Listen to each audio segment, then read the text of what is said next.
This one really makes me sad. It's a case of rhabdomyolysis occurring at a high school in Rockwall, Texas. And if Rockwall High School sounds familiar to you, it's because this is not the first instance of rhabdo occurring at this high school. A few years before, there was an instance where a high school football teacher and some coaches put the football team through a very aggressive workout, and several of the football team came down with rhabdo. And to refresh your memory on that case, I'll link to my videos below so you can learn more about that. So here's the report that happened this time, and I'm summarizing the KERA news report that, again, I will link to below so you can read that full report. So essentially, 3 Rockwall High School cheerleading teachers made their cheerleader students do 50 burpees that were modified to include push-ups in a class in October of 2024, and they did this because they were unhappy with the student cheerleader's performance. One of these students actually had a doctor's note excusing her from the workout because she had strep throat. Even though she had a doctor's note, the teacher still made the student do the workout, and according to the parents of the student,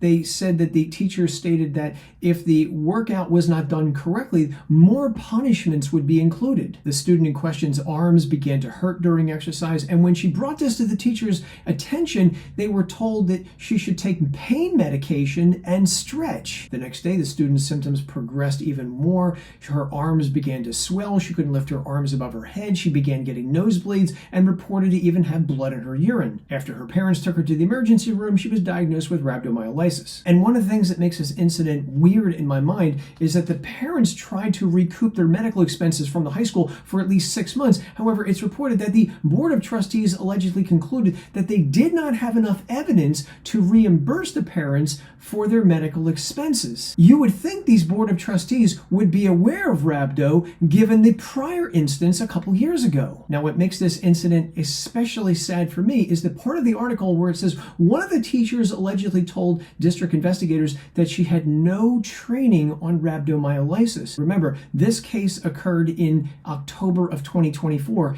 In 2023, I sent my rhabdo book to the principal of Rockwall High School. And before I mailed the book, I sent this email to the principal to let him know it was coming. And I said, I've been following the unfortunate incident that occurred at Rockwall and wonder how I can help. I wrote the first book on rhabdo and I've mailed it to you this morning. Feel free to share it with your physical education staff. Now, I never heard back from Rockwall High School, but what made me especially sad is when I saw the teacher saying we never got any education on rhabdo. And I thought to myself, didn't you receive my book? I told them, pass it along to your staff so you can learn about it. So I don't know what to say in this instance. I never heard back from Rockwall High School. I can only tell you I did mail my book to the principal. Did it get lost in the mail? I don't know. What I can say is that just like all the other cases of rhabdo I've encountered over the years, there are no winners here. The young girl and her family have been impacted by this, and the 3 teachers involved in the incident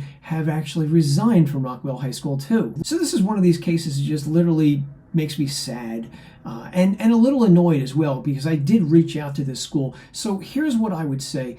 If you are the principal or you're somebody in power at a school and you're not all about rhabdo, listen, at the very least, you could just pick up a copy of my book and spread it all over, with your coaches. If you want to go the extra step, let's do an in-service. It'd take them maybe an hour of their time. We'll do it online, and I'll teach them everything they need to know about rhabdo, what causes it, and how to avoid getting it. Because at the end of the day, education is the best defense against rhabdo. Let's work together to make these stories that pop up periodically in the news never occur again.